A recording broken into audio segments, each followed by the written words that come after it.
Norman Cousins, a famous author of Anatomy of the Illness, said that the greatest tragedy isn't life, but it's what we allowed to die within us while we were still alive.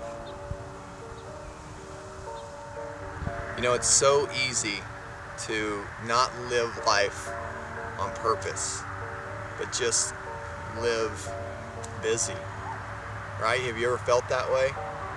Where you just need to be doing something all the time, but yet you're really not getting anything accomplished.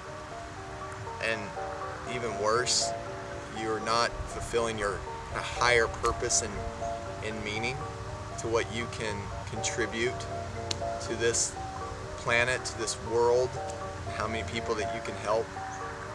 And many times whenever we do this, we go through what is really commonly known as a victim mentality. We don't step outside of kind of our comfort zone because we're afraid, right? We have these fears of everyone else is good enough except us. Someone else is made to do something great except us. And really that's just a false belief and something that you've got to work through in order to get to the other side. So when we go through this victim mentality, victims are addicted to excuses and they're addicted to distractions. But successful leaders, they're addicted to solutions and they're addicted to results. And that's what we have got to be focused on as we're becoming more and better people to ourselves and to be able to serve others. Another thing that we can do to live life on purpose and not just live busy is we can work smarter and not harder. There's a great book by Timothy Ferriss called The 4-Hour Workweek. Okay, and I'm sure Tim probably works a little more than 4 hours, but the concept was genius. And the idea is that you can get more accomplished by doing less yourself. Let me share something with you that was a very powerful aha in my life. You don't have to do hard work, but hard work has to get done, okay?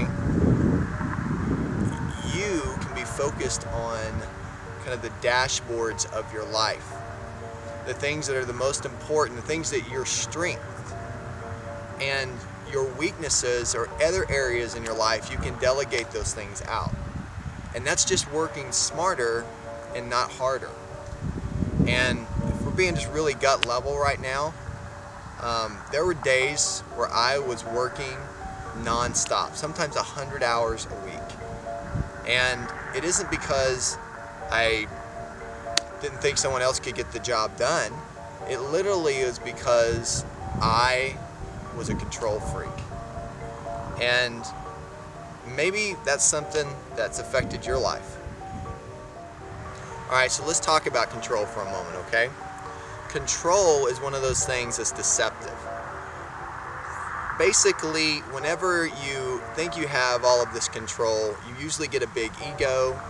You're the type of person that doesn't give someone else an opportunity to help you, that may be stronger in some area of their business than you are.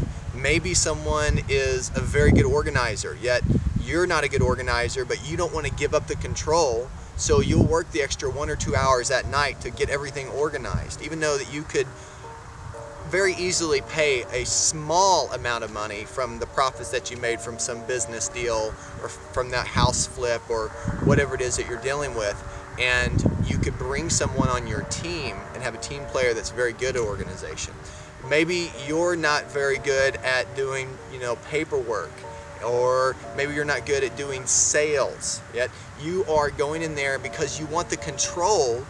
You will not give up any leverage, right? You have to be the one in control of everything. Let me just share something with you, friend.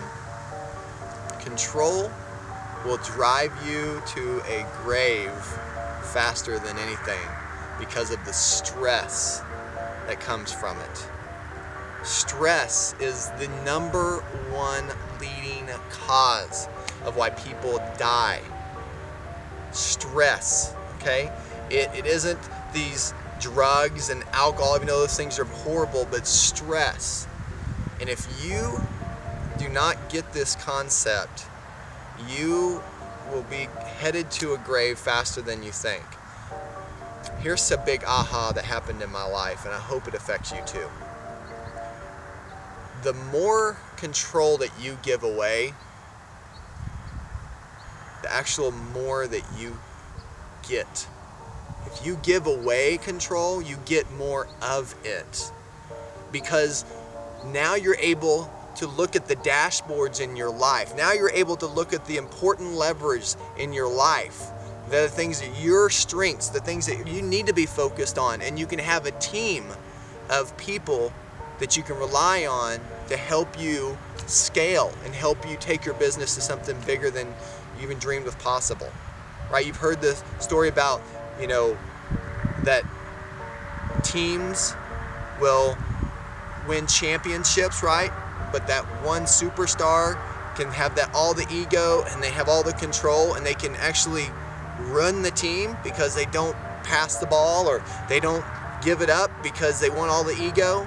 That can be us in this story.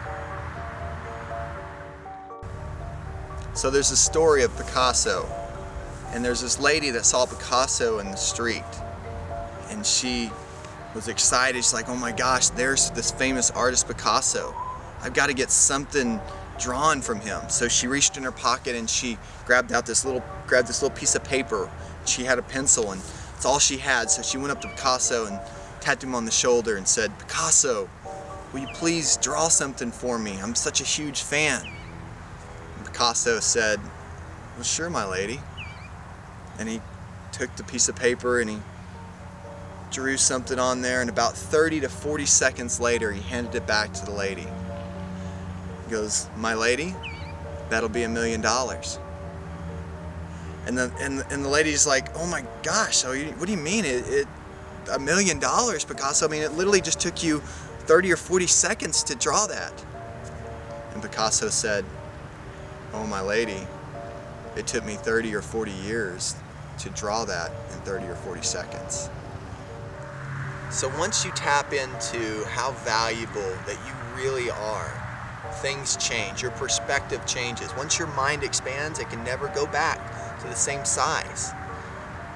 And it's powerful because at the end of the day, you have an incredible potential to change the world. Where all the things that have happened in your life up to where you are today have happened for a reason. Right? You might say, but Cory, you're not married to my spouse, you wouldn't feel that same way. Or Cory, you don't have my kids, or you wouldn't feel that same way. Or you don't know what I've been through in my life, or you wouldn't feel that same way. Or I just lost my job yesterday, Cory. It's easy for you to say because you've had all these things great happen in your life, but you're not in my shoes. And I'm just encourage you right now to have a perspective of the fact that it's easy to be in a victim mentality.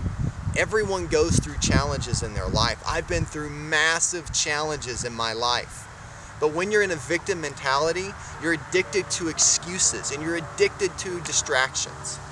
And then once you can get out of that mentality, you realize that you can be addicted to solutions and be addicted to results and not have to worry so much about all the things you've been through in your life, but what you're doing with your life right now. Are you living your life on purpose? Or are you just living to be busy? Only you can answer that question.